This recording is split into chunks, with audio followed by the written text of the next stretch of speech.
En una secta, los actos extremistas permiten al líder reforzar el adoctrinamiento y aumentar el compromiso de los adeptos con la secta. Todas las sectas tienen en común el justificar estos actos extremistas con algún libro sagrado, algún mandato divino o un ideal superior. En los últimos 6 años, Felicity ha estado a punto de morir 4 veces. Es por eso que hoy analizaremos las 3 prácticas más extremistas de los testigos de Jehová que usted puede encontrar en sus revistas.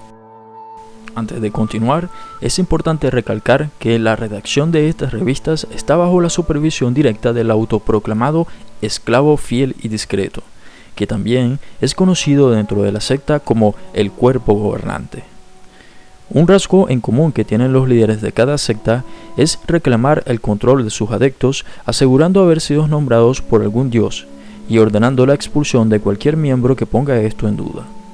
¿Cumplen con esta característica sectaria los testigos de Jehová? En la atalaya de febrero de 2017, el cuerpo gobernante asegura que fue nombrado de manera invisible por Jesús, y ningún testigo de Jehová tiene permitido cuestionar lo que estos líderes escriban en sus revistas. La revista, además, dice así: desde luego, acordarse o tener presente al cuerpo gobernante implica más que palabras. Debemos obedecer sus instrucciones que nos llegan mediante las publicaciones, las reuniones y las asambleas. El cuerpo gobernante también nombra superintendentes de circuito que a su vez nombran a los ancianos. Todos ellos se acuerdan del cuerpo gobernante al seguir estrictamente sus instrucciones. Si somos obedientes y sumisos a los hombres que nuestro líder Jesús usa para dirigirnos, lo estaremos respetando a él. Estos líderes, llamados el cuerpo gobernante, se autoproclaman con la misma autoridad que Jesucristo al decir en su propia revista que para demostrar respeto por Jesús, los demás adeptos de la secta deben seguir estrictamente las instrucciones de los dirigentes nombrados por el cuerpo gobernante. Además, usan la Biblia para mandar a sus adeptos a ser sumisos a estos líderes. Un diccionario define la palabra sumisión como que se somete a la voluntad de otras personas. Por lo tanto, lo que está diciendo este cuerpo gobernante en sus revistas es que usted debe someterse a la voluntad de ellos para poder llegar a Jesús. Como vemos, la fe es tanto un ideal noble como un arma de doble filo que puede ser usada como excusa para controlar a las personas. Por supuesto, al tratarse de una secta, no es simplemente la fe la que hace que estos adeptos sean sumisos a sus líderes sectarios. También hay un largo proceso de adoctrinamiento que funciona básicamente así. El adepto busca a una persona interesada en la Biblia. Su objetivo es hacer que la persona interprete la Biblia de la misma manera que los líderes de la secta. Para ello, utilizan libros o revistas hechos por estos líderes en donde se refleja solo la manera de pensar del cuerpo gobernante. La persona empieza a ir a las reuniones donde se analiza más información que solamente muestra la manera como los líderes interpretan la Biblia. Poco a poco, el compromiso de la persona con la secta se vuelve más fuerte, hasta el punto de volverse dependiente en sentido emocional hacia la secta.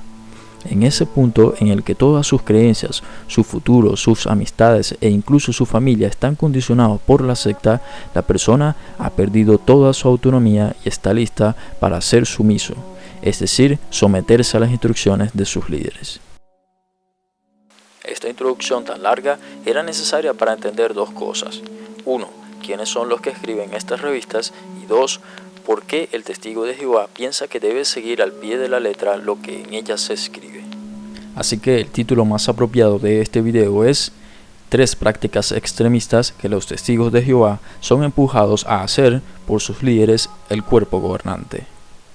3. El testigo de Jehová debe rechazar a sus propios hijos si estos dejan la secta, especialmente si los hijos dejan la secta por rebelarse ante el cuerpo gobernante. Quería hablar con ellos y oír su voz. Extrañaba estar en familia. Ellos también pensaban en acercarse a mí, pero sabían bien que si hubieran tenido contacto conmigo, aunque fuera solo un poco para saber cómo estaba, esa pequeña dosis me habría bastado. Revista Atalaya, 15 de enero 2013. Una revista con una portada tan inofensiva no podría contener ideas extremistas, diría alguien que la ve sin detallarla. Pero la portada muestra algo que refleja una oscura verdad, y es que el cuerpo gobernante muestra vez tras vez a sus adeptos que los miembros de una familia que sean parte de la secta deben relacionarse solo con quienes estén en ella y alejarse de los otros familiares que no sean parte de ella. Pero incluso los que estén dentro de la secta viven bajo una amenaza psicológica que implica peores consecuencias que nunca haber sido parte de la secta.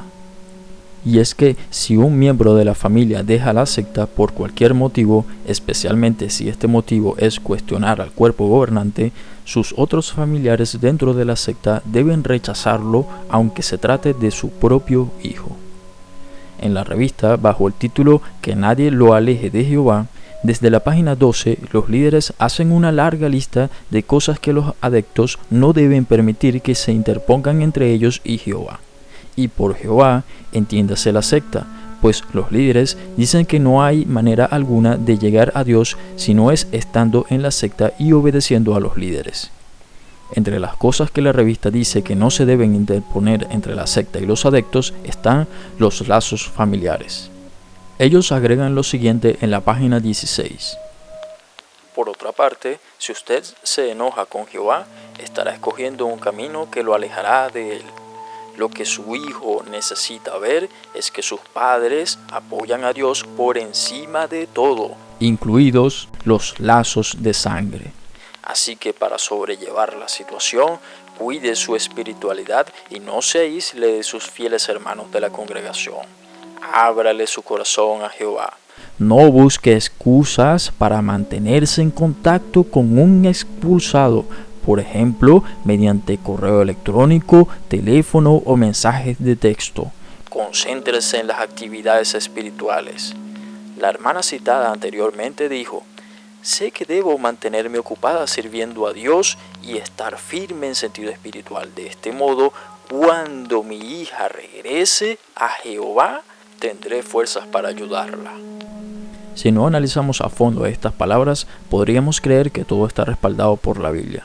Sin embargo, hay una gran diferencia entre lo que dice la Biblia y lo que convenientemente interpretan los líderes, y eso lo veremos más adelante. El párrafo empieza diciendo que el testigo debe elegir entre enojarse con Dios por haber expulsado a su hijo de la secta o ser sumiso aceptando el castigo de la secta para demostrar que acepta a Dios. Este argumento que usan los líderes en la revista se conoce como falacia de falso dilema. Una falacia de falso dilema consiste en mostrar solo dos opciones, generalmente una muy mala y otra que es la que deseamos que la víctima tome para poder manipularla, ocultando todas las demás opciones que podría elegir la víctima, pero no son de interés para quien desea manipularla. La revista dice que usted solo tiene dos opciones: o se enoja con Jehová o acepta el castigo de Jehová sobre su hijo. Es una falacia de falso dilema debido a que en la Biblia jamás se menciona que el cuerpo gobernante o los testigos de Jehová sean iguales a Moisés o Jesús, los cuales se comunicaban con Dios y tenían autoridad para juzgar, como dice la revista Atalaya de febrero de 2017, página 26, párrafo 12. Por tanto, los adeptos de la secta tienen más opciones, como por ejemplo, seguir tratando a su hijo con normalidad sin juzgarlo, pues se supone que es solo Dios el que tiene ese derecho, o adorar a su Dios sin ser parte de ninguna religión o secta. Asimismo, el testigo tiene más opciones, pero como se trata de un grupo de control mental, los líderes utilizan este tipo de falacias para manipular las decisiones de sus adeptos. La revista sigue aplicando la falacia del falso dilema al decir que debemos apoyar a la secta para demostrar que apoyamos a Dios, y como Dios es más importante que todo, debemos rechazar a nuestro hijo por haberse salido de la secta. Luego mandan a los padres a centrarse en su espiritualidad. En otras palabras, que se preocupen más por ellos mismos para poder sobrellevar la situación y que se acerquen más a sus hermanos fieles. La expresión hermanos fieles debería estar entre comillas, pues estos hermanos no son fieles a usted o a su amistad, sino a la secta. Si usted deja la secta, al igual que su hijo, usted también será rechazado. Luego piden a los padres testigos que oren a Dios y agregan que no deben buscar excusas para mantener contacto con sus hijos que hayan dejado la secta, ni siquiera por teléfono o mensajes de texto. En otras palabras, los líderes exigen al padre o madre testigo de Jehová que ore a Dios para pedirle fuerzas para no dirigirle la palabra a su hijo ni siquiera por mensajes de texto. Concéntrese en actividades espirituales, es decir, ocúpese en trabajar para la secta, que de esta manera no pesará tanto en su hijo. Luego añaden a una madre ejemplar, entre comillas, que se mantiene ocupada trabajando para la secta y gracias a esto no piensa tanto en su hija. Luego dice que solo cuando su hija vuelva a la secta contará con su madre para apoyarla. Es decir, no va a dirigirle la palabra a su hija en este momento cuando está sola y deprimida. Le hablará solo si vuelve a Jehová. Esto, como ya sabemos, significa en realidad que la madre testigo de Jehová se comunicará con su hija solo si ésta vuelve a la secta. ¿Por qué los líderes pintan a esta madre como alguien ejemplar? Porque estamos hablando de una secta. Una persona que sea más fiel a su familia que a la secta no es alguien conveniente para los líderes de ninguna secta política o religiosa. La Biblia y Jehová son solo excusas. Si el cuerpo gobernante fuese líder de un partido político, la excusa sería el nacionalismo. Sin importar cuál sea el justificativo, en toda secta se debe tener un control estricto sobre sus adeptos para mantenerlos adoctrinados. Por ello, los líderes de los testigos de Jehová deben exigir a sus adeptos rechazar a cualquier miembro que deje la secta, llegando al extremo de exigir que no dirijan la palabra ni siquiera mediante mensajes de texto a sus propios hijos. 2. El testigo de Jehová debe estar dispuesto a hacer sacrificios humanos. Esto incluye sacrificar niños. Acuérdate de tu gran Creador en tu juventud, antes de que vengan los días dolorosos. Y esos días dolorosos le llegaron a Yerod a los 11 años. Le diagnosticaron un linfoma, un tipo de cáncer. Empezamos a averiguar cómo conseguirle el tratamiento que necesitaba, pero de ninguna manera aceptaríamos transfusiones de sangre. No, Jehová no curó milagrosamente a Yerod. Yerod ha demostrado ante todos los seres inteligentes del universo que hasta un niño puede ser leal hasta la muerte si confía en Jehová. Despertar del 22 de mayo de 1994. La revista se titula Jóvenes que pusieron a Dios en primer lugar. Pero, ¿de verdad murieron estos jóvenes y niños por poner a Dios en primer lugar? En la página 2, los líderes escribieron lo siguiente. En el pasado, miles de jóvenes murieron por poner a Dios en primer lugar. En nuestros días, la historia se repite, solo que ahora tiene como escenarios los hospitales y los tribunales y como desencadenante la cuestión de las transfusiones de sangre. El resto de la revista muestra a varios jóvenes que arriesgaron su vida y se sacrificaron por la cuestión de las transfusiones de sangre. ¿Se sacrificaron estos jóvenes y niños por hacer lo que Dios pide? En la revista Atalaya del 15 de abril de 1968, página 254, los líderes de la secta aseguraban que los trasplantes de órgano eran canibalismo y por tanto los testigos debían poner en riesgo sus vidas y, si es posible, morir, porque según sus líderes eso era lo que Dios exigía en la Biblia. Luego el cuerpo gobernante cambió su interpretación de la Biblia y pasó a prohibir las transfusiones. En la carta a los ancianos del 15 de junio de 2018, los líderes mandan lo siguiente. Hasta ahora entendíamos que cada cristiano podía tomar una decisión según su conciencia. Sin embargo, después de analizar la cuestión detenidamente, el cuerpo gobernante ha determinado que realizar una transfusión de sangre está tan ligado a una práctica condenada en las Escrituras que el que la lleva a cabo se convierte sin lugar a dudas en cómplice de un pecado. Es decir, tanto el testigo de Jehová que necesite una transfusión como el testigo de Jehová que sea médico no tienen permitido dentro de la secta tomar una decisión según su propia conciencia, sino que el cuerpo gobernante ha decidido ahora que las transfusiones de sangre están prohibidas por la Biblia. Nótese cómo los líderes de la secta son quienes deciden qué es lo que dice o no dice ahora la Biblia. El testigo de Jehová de hace 20 años no aceptaba los trasplantes de órgano porque la Biblia o Jehová lo decían. Hoy en día, el testigo de Jehová ahora se acepta los trasplantes, pero no la sangre por la misma razón, lo cual confirma el hecho de que no es en realidad lo que diga la Biblia o Jehová, es lo que diga el cuerpo gobernante. En el libro Pastoreen el rebaño de Dios, los líderes mandan a castigar con la desasociación, que es un equivalente a la expulsión, a todo aquel adepto que no siga las órdenes de sus líderes y acepte una transfusión para salvar su vida o la de su hijo. Esto significa que el testigo no solo tiene la presión del adoctrinamiento que lo hace seguir las órdenes de sus líderes, sino que además se utiliza la coerción para que mediante el miedo a perder contacto con sus amigos y familiares que estén en la secta, sea obligado a no aceptar la transfusión aunque pueda morir en el proceso. Incluso la secta tiene algo llamado comités de enlace, que básicamente consiste en enviar a ancianos testigos de Jehová a los hospitales cuando un testigo esté recluido para evitar que estos tomen la decisión de dejarse transfundir sangre. Como sabemos, los actos extremistas fortalecen el compromiso de los adeptos de una secta. Un adepto de una organización que no tenga que correr ningún riesgo y sea libre de tomar decisiones sin ser coaccionado, amenazado o manipulado, no sentirá ningún compromiso que lo ate a la secta. En cambio, un adepto de una organización que tiene que comprometerse a correr todos estos riesgos se mantendrá en la secta pase lo que pase. Además, si el adepto muere o al menos pone en riesgo su vida por seguir lo que la secta dictamina, servirá como propaganda para afianzar el compromiso de los demás adeptos. ¿No es cierto que, cuando permanecemos íntegros a pesar de estar muy enfermos, les damos un magnífico testimonio a otras personas? Ese fue el caso de Gerald Scepter. No, Jehová no curó milagrosamente a Gerald. Gerald ha demostrado ante todos los seres inteligentes del universo que hasta un niño puede ser leal hasta la muerte si confía en Jehová. Y para terminar, 1.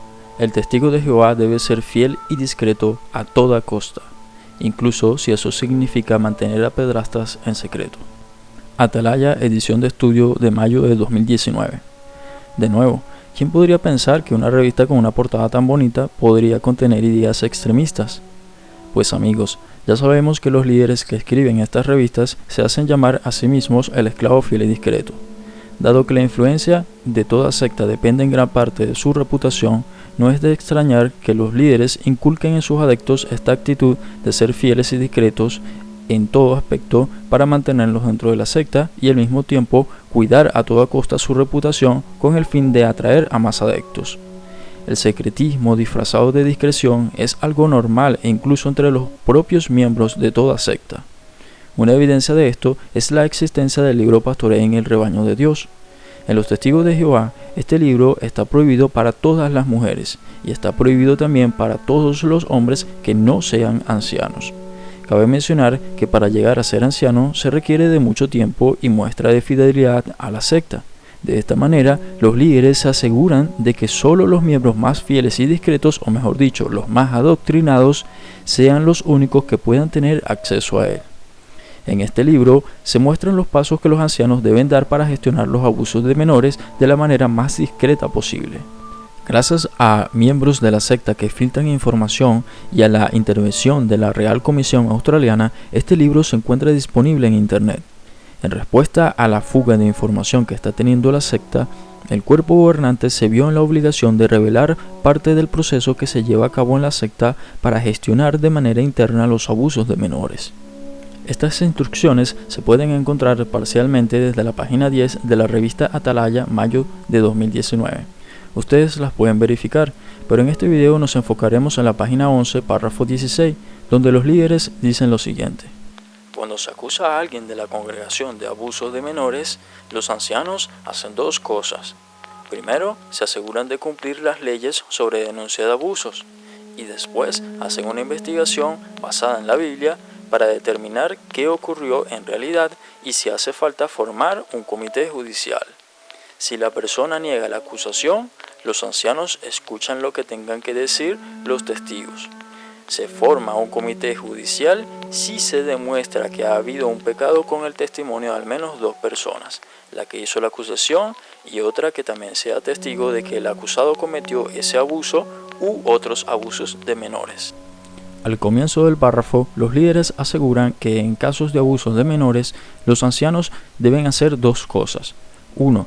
cumplir con las leyes sobre denuncia y 2. Hacer una investigación basada en la Biblia. Analicemos el paso 1.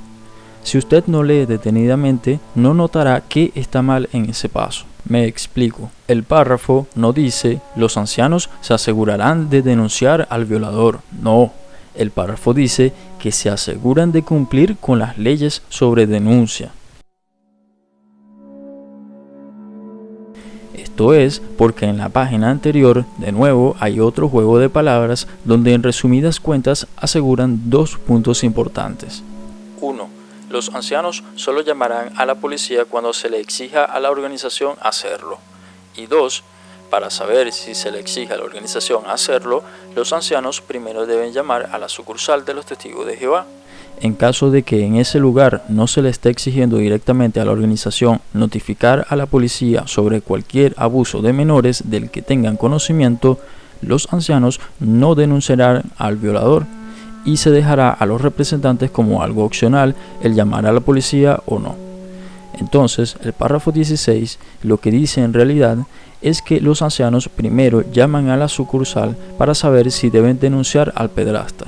Si no se lo exige a la organización de los Testigos de Jehová en ese lugar y tiempo determinado que deban hacer la denuncia, los ancianos no van a notificar a la policía la existencia del pederasta por orden de la sucursal de la organización, ya que los ancianos solo deben llamar a la policía cuando la sucursal sea notificada que el lugar donde ocurrió el abuso exige que la organización lo haga, pero los ancianos no lo harán si no se le exige a la organización hacerlo.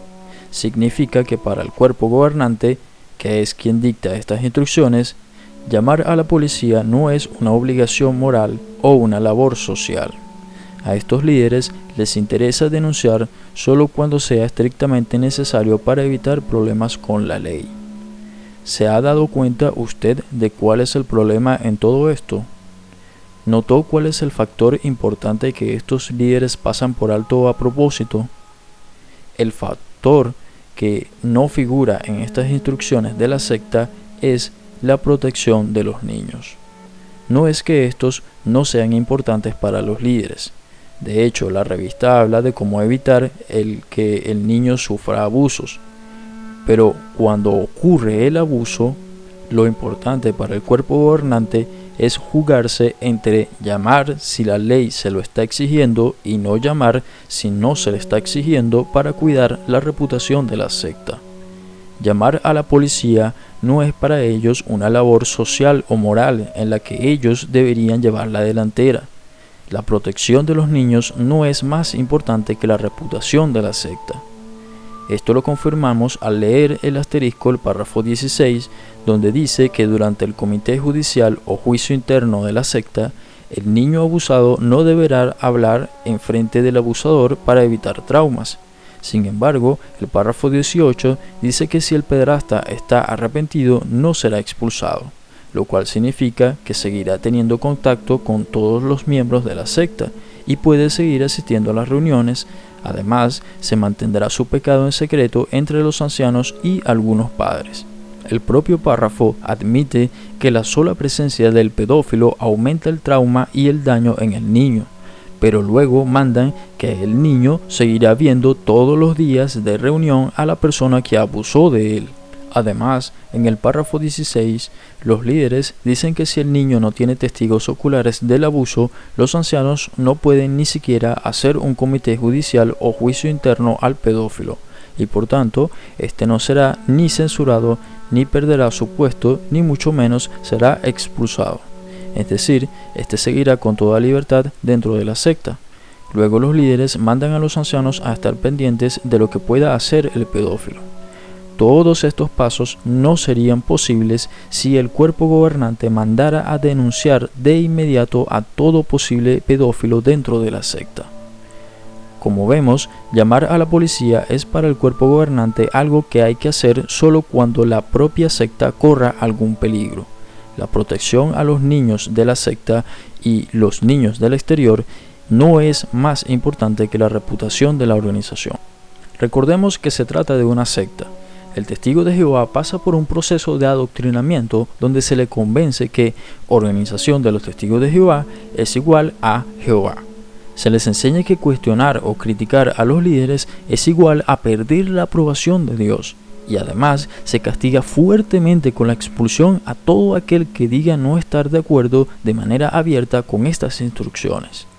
Estas personas son capaces de rechazar a sus propios hijos si estos dejan la secta, dar sus vidas en sacrificio por lo que interpreten los líderes, dar en sacrificio a sus hijos por lo que los líderes dicen, cuidar la reputación de la secta y ser fieles vean lo que vean, a costa de todo para mantenerse y atraer a otros a la secta.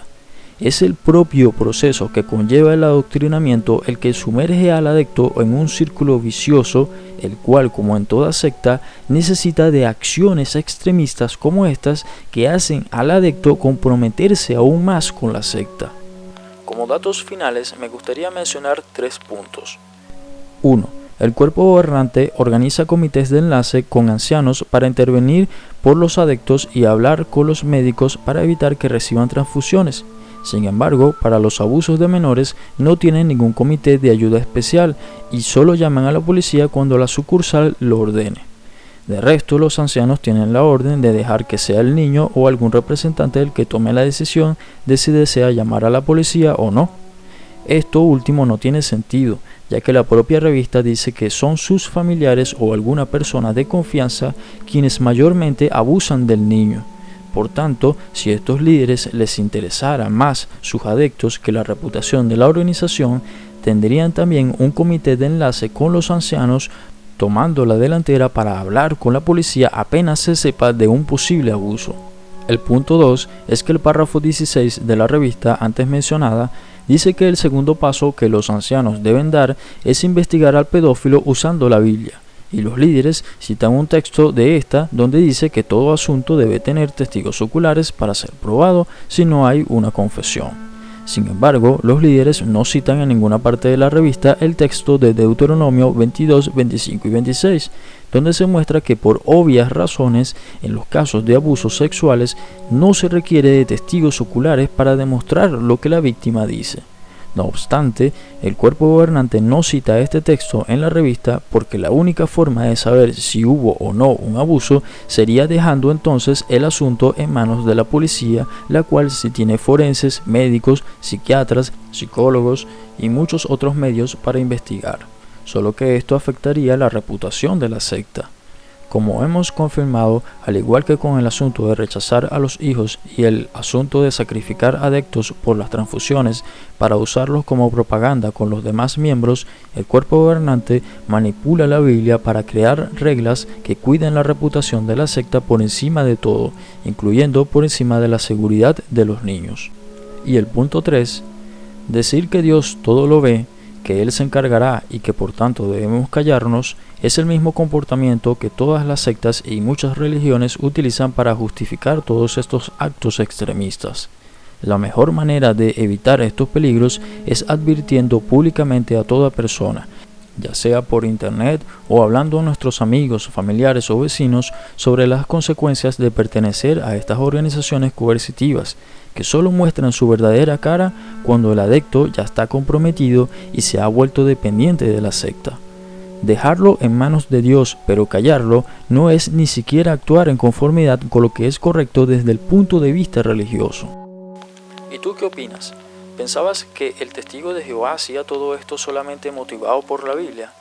¿Ya sabías que detrás de todo lo que hace el testigo de Jehová está el cuerpo gobernante? Déjanos tu opinión. Ayudar a otros es nuestro objetivo.